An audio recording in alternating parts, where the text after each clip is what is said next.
हमेशा ऐसी मोमेंट्स पर एक तो रहता है भाई, ये एक अलग चीज है। दूसरी बात, अब लोग ये भी कह रहे हैं कि भाई बेन स्टोक्स भी क्या आईपीएल में आ सकते हैं। अब काफी टीमों को जो कप्तान चाहिए, जो बातें चल रही है, चर्चा हो रही है कप्तान चाहिए। अब रूल को लेकर अगर जेमी स्मिथ वाली डिस्कशन हो रही है कि भाई जेमी स्मिथ ने, बेन स्टोक्स भी उस टाइम उनका इंजरी इशू चल रहा था, इंजरी का था। बेन स्टोक्स की उस टाइम इंजरी चल रही थी और बेन स्टोक्स की इंडिया सीरीज से वापसी हुई थी, आपको याद होगा।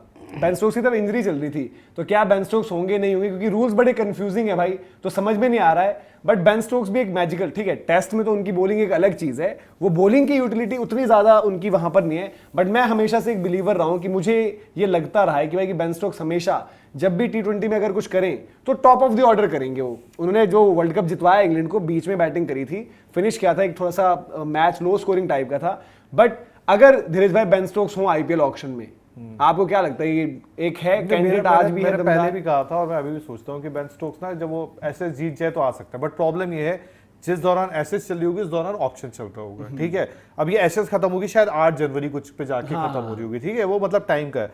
अब एसेस में अगर स्टार्टिंग के 2 टेस्ट भी जीत जाते हैं तो तारीख इनकी पड़ जाती है तीसरा मतलब चौथा टेस्ट जो होगा वो 17 तारीख से शुरू है। तो यार बड़ा मुश्किल है तीसरा टेस्ट जीतने के बाद अगर वहां से उनका कंफर्मेशन मिल जाए तो इस दौरान बीच में बेन स्टोक्स से बात करना और उनको बोलना आप आओगे। अगर जीत गए 3-0 है फॉर एग्जांपल इंग्लैंड तो बात अलग है। बट मेरे को ये थोड़ा मुश्किल लग रहा है कि यार देखो वो अपने उनकी तैयारी वैसी चलती है ना, जो अब हम चर्चा कर रहे थे कि यार मिचेल स्टार्क भी प्रायोरिटी देता है। और इंग्लैंड वाले यार कुछ भी कहो, थोड़ा सा इंग्लैंड वालों को ना एक अपना एटीट्यूड होता है। बट स्टोक्स के केस में एक चीज है ना कि जैसे स्टोक्स बाकी फॉर्मेट में तो नहीं मूडी है ये नहीं, स्टोक्स का इशू आज के डेट में इंजरी मैनेजमेंट हो गया है बस, क्योंकि स्टोक्स इंजर्ड ही बढ़ा रहा है। अगर आप पिछले 2 साल टाइप देखो, मेन ये है कि स्टोक्स अब वनडे टीम में नहीं है, स्टोक्स अब टी20 टीम में नहीं है। स्टोक्स सिर्फ एक फॉर्मेट खेल रहा है ना, और गेम उसकी ऐसी है कि वो टी20 खेल सकता है। इवन जब वो कभी कभार टेस्ट में भी अपना वो वाला मोड एक्टिवेट करता है, उसकी बैटिंग बेस्ट तभी लगती है, मजा तभी आता है देखने में। सुनील ओपी, आपको लगता है कि बेन स्टोक्स, या आपको लगता है कि नहीं हो गया टाइम, जिसको कैप्टन की नीड है तो वो जा सकता है, क्या आ रहा है जिसको भी चाहिए कैप्टन भाई। मैं तो बोलता हूँ राजस्थान की वापस ले लो उनको, बट प्रॉब्लम ये है कि ये बंदा आएगा, ये सवाल सबसे बड़ा सवाल ये है। चेन्नई वाले केस में है ना, इनका केस भाई इंजरी ने भी खराब करा, चेन्नई ने मौके भी नहीं दिए, कुछ बारी में ऐसा भी हुआ कि इंजरी भी थी, बॉल भी नहीं डाल पा रहे थे उस टाइम पे। देखो बॉलिंग से यूटिलिटी डिफरेंट है। टी20 में क्या है, टेस्ट में वो अलग बॉलर है। टेस्ट में मतलब बेन स्टोक्स का ग्राफ ऐसे रहता है कि टेस्ट में यहाँ है बॉलर, वनडे में थोड़ा यहाँ है, टी20 में थोड़ा यहाँ। टी20 में आपको समझदारी से काम लेना है। जैसे कभी कभी इंग्लैंड भी क्या कराते थे कि नई बॉल डलवा दी, कि आते ही उतनी मार कुटाई नहीं होती, तो नई बॉल डाल दी, 2 ओवर वहां निकाल दिए चुपचाप, 1 ओवर बीच में निकाल दिया, डेथ में 2 ही मत, वरना भाई कार्लोस ब्रेथवेट तो सबको याद है ना। या कभी और भी है बीच के ओवर में जहां पर विकेट में थोड़ा सा डिफरेंट लग रहा है, आपको बॉल डलवा दी। पर बैटिंग में भी मुझे लगता है ना, देखो इंग्लैंड ने भी इनको ज्यादातर खिलवाया बीच में। आप आईपीएल में याद करो, राइजिंग पुणे से ऊपर खेले थे, राजस्थान से जब ऊपर खेले तो शतक भी मारे बड़े बड़े और मैचेस जितवाए वहां पर, और वो इनकी बैटिंग को सूट करता है। कभी कभार टेस्ट में कैसा होता है इनका कि एक छोटी टारगेट चेज करनी है, तो बेन स्टोक्स ने खुद ओपन चले आता है, और जब ओपन जाता है, आई थिंक उन्होंने फास्टेस्ट 50 भी करी थी वहां पर, मतलब इंग्लैंड की तरफ से फास्टेस्ट 50 थी, वन ऑफ द फास्टेस्ट 50 उन्होंने रजिस्टर करी थी। तो मैं तो हमेशा से मेरा ये रहा है, इंग्लैंड की लाइनअप में वो नहीं हो सकता। इंग्लैंड की लाइनअप में इनसे बेहतर ओपनर्स क्योंकि हैं, उनके पास वो प्लेयर्स हैं। बट किसी आईपीएल टीम में Ben Stokes as an opener, जो उन्होंने किया भी है 1-2-3 वाला या फिर ओपन वाला काम, वो वहां पर एक बहुत खतरनाक यूटिलिटी देते हैं, और बॉल से आपको 2 ओवर कभी चिप इन कर देंगे। लीडरशिप का एक्सपीरियंस है, उसमें आपके काम आ जाएंगे। फील्डर भी जबरदस्त है।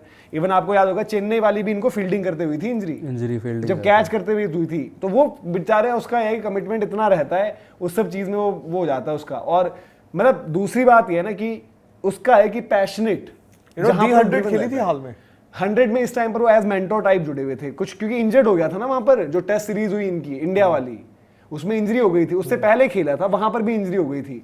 तो इंजरीज की वजह से मैं कह रहा हूँ कि इंजरी मैनेजमेंट है। बट ये है ना कि एक मेजर असाइनमेंट निकल गया, एशेज निकल गया, अब उसके बाद वो दौरान पूरी ब्रेक रहती है। अगर उस ब्रेक को ये कर सकते हैं यूटिलाइज कि भाई थोड़ा बहुत खेल लेता हूँ, और किसी भी टीम में जब अगर ये पिक होते हैं तो खेल सकते हैं ना, 11 में इनके हो सकते हैं। ऐसा नहीं कि आज आप बोलोगे बेन स्टोक्स 11 में रखने वैल्यूएबल प्लेयर है, आप सब रख सकते हो आपके। भाई मैं कह रहा हूं कि अगर ये आ रहे हैं, Kolkata night Riders suppose captain उनको रहाने भी करने, एक ओपनर भी तो ढूंढ ही रही है जो कीपर हो, उनको ये चाहिए कि कीपर हो जाए। बट अगर नहीं मिल रहा है आपको बेन स्टोक्स को अपने लाइनअप में कहीं पर भी बट यूटिलाइज फंस जाएंगे ना, जैसे उनके पास आप लाइनअप उठाओ, फिर एक कीपर बैटर भी खिलाना पड़ेगा। खेलेगा फॉर अब एग्जांपल सुनील नारायण मैं ऊपर बोलता ही हूं होगा जेम्स ना। स्मिथ अगर ऊपर आपने डाल दिया हाँ। तो वो आपका दूसरा हो गया, ठीक है। फिर आप कैमरन ग्रीन इतना बड़ा पर्स लेके जाओगे जो तो वो ग्रीन तीसरा इनके होगा। पास रहेगा, नरेन चौथा इनके पास फिर- रहेगा, एक फास्ट बॉलर इनके पास रहेगा, एक फिर अगर बेन स्टोक्स उस वो केस फंस में रहा हो है गया, उसमें, चार में फिर फंस आपको कीपर आपको इंडियन वाला देखना पड़ेगा। देखो बेन स्टोक्स को रखोगे अगर, आपका लाइनअप फिनिशर वाला तो पैक्ड ही है ना पूरा, वहां पर आपका रिंकू भी है, वहां पर आपका एक ग्रीन भी रहेगा, अंकुश वगैरह तो ऊपर हो गए ना, वहां पर आपका एक रमनदीप भी है, 3 बंदे ऑलरेडी हो गए नीचे के लिए, एक आधे आपका सरेंगे। बेन स्टोक्स को वहां पर यूटिलाइजेशन नहीं है। बट अगर एक बात चल रही है कि सपोज अंकुश से एक बैकअप की बात है ना, अंकुश से सपोज कीपिंग करानी है या फिर कोई आप इंडियन कीपर पिक करोगे तो एक चॉइस हो सकते हैं वो आपकी, और बाकी यार देखो किसी भी टीम से खेल सकता है अगर वो अपने आप को अवेलेबल। कंफर्म हो गया केकेआर का कप्तान रहा नहीं है, कंफर्म है ये? कंफर्म नहीं है, बट एक बात चल रही है कि भाई कि रिटेन किया है। देखो आप बताओ ना, रहाणे को रिटेन करने का और क्या पॉइंट है? नहीं रिटेन करने की वजह ये थी, रिटेन वो- करने का ये वो मतलब केएल थोड़ी ना राहुल कि से डील खिलाएं। कर रहे थे, वो डील हुई नहीं तो आपने बोला यार कुछ तो जो बच रहा है बचा लूं, 2 करोड़ के ही रहाणे। मतलब इसलिए इनको आपने ये भी retain है ना कि किया। भाई ऑक्शन में वैसा बाकी कैप्टनसी अगर मटेरियल suppose मिले मैं ना कहूँ कि मिले। जैसे गुजरात टाइटंस की भी बात है कि उनको देखो उनकी जिस तरीके की लाइनअप है वहां पर ही चाहिए कि बीच में अगर एक बेन स्टोक्स से चल जाएगा, बट क्या पैसों वाइज आपको क्या लग रहा है कि बेन स्टोक्स अगर आज ऑक्शन में आता है, रियलिस्टिक कितनी कीमत लोग उसकी जाएंगे? 5 से 10 करोड़, मतलब 10 करोड़ एक अपर ब्रैकेट रहेगा ना, 5 से 10 आज भी करोड़। 10 करोड़ जा सकता है 5 वो। से 10 करोड़ रहेगा। क्योंकि एक यूटिलिटी तो है ही ना, और जो भी है बेन स्टोक्स एक ब्रांड भी है, मतलब एक एसोसिएट हो जाता है कि भाई मिनी ऑक्शन में एक तो प्लेयर्स वैसे भी आपको पता बहुत लिमिटेड आते हैं जो जिनकी वैल्यू ज्यादा हो,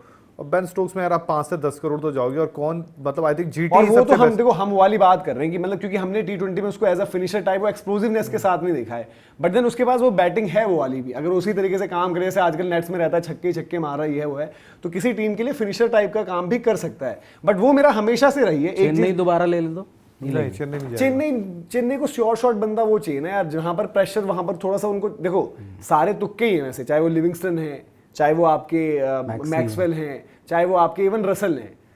अगर आप तुक्के देख रहे हो उनमें से बेन स्टोक्स को आप रिलायबल ज्यादा बोलोगे, बट वहां पर काम क्या चाहिए कि जो लगातार 24 में 60 करके दे दे। 24 में 60 करने के लिए अगर आप पहली पिक बोलोगे तो वहां पर मैं खुद नहीं बोलूंगा कि बेन स्टोक्स को पहले जाओ, पहले आप एक मैक्सवेल के पास से जाओ, शायद मैं ही कहूंगा। बेन स्टोक्स अगर इन है, अगर वो सेट हो रखा है, वो नंबर 3 खेल रहा था, तो फिर वो कुछ भी कर सकता है भाई बाद में। बट थोड़ा सा उसकी गेम में ये वाली चीज रही है। बट अभी देखते हैं, आईपीएल रूल्स को लेकर बड़ी कंफ्यूजन है यार। एक और वीडियो भी हमने अलग से किया है जिसमें जेमी स्मिथ वाला सिनेरियो, हैरी ब्रुक वाला सिनेरियो। अब अगर जेमी स्मिथ इस तरीके से अवेलेबल है कि भाई कि फर्स्ट टाइम उनका था, पहले उन्होंने नहीं किया रजिस्टर, तो मिनी में आ सकते हैं, तो देन बेन स्टोक्स भी उस टाइम इंजर्ड था, बेन स्टोक्स की रिकवरी का प्रोसेस चल रहा था जब मेगा ऑक्शन हुआ था लास्ट, तो इसलिए उसका पहले ही था क्लियर कि वो रजिस्टर नहीं कर रहा अपने आप को।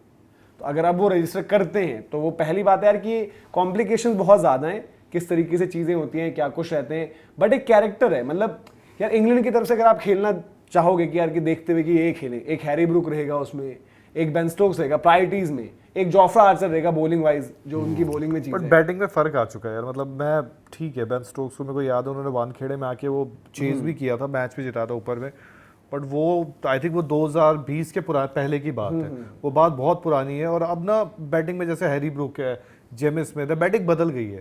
अब यार इन थोड़ा ना, और जो हाल के टाइम में जो बेन स्टोक्स का होता है या आउट होने के बाद सामने वालों को सम्मान देने वाला, फ्रेंचाइजीज के मन में ये रहेगा कि यार बैटिंग में ना शायद वो बात देखो नहीं है। वो है कि जो बिलीव करता है ना, believe एक वाला तो बात है कि वो आ रहे हैं नहीं आ रहे उनकी कॉलर रजिस्टर होने पर। दूसरी चीज ये है, ये मुझे वो है कि मतलब मुझे जैसे मुझे ऋषभ पंत के लिए भी लगती है ये चीज कि टी20 में उनको नीचे नीचे जहां पर है, वो उस दिन भी जब उन्होंने रन मारे तो आई थिंक 3 नंबर आए थे, जो लास्ट उन्होंने 100 भी RCB वाला। वक्त थोड़ा मिल गया, तो तब कुछ प्लेयर्स के साथ सिचुएशन थोड़ी ना डिफरेंट है, वो वहां पर आपको उस तरीके से चीजें हैं और गेम वैसे चलाएंगे।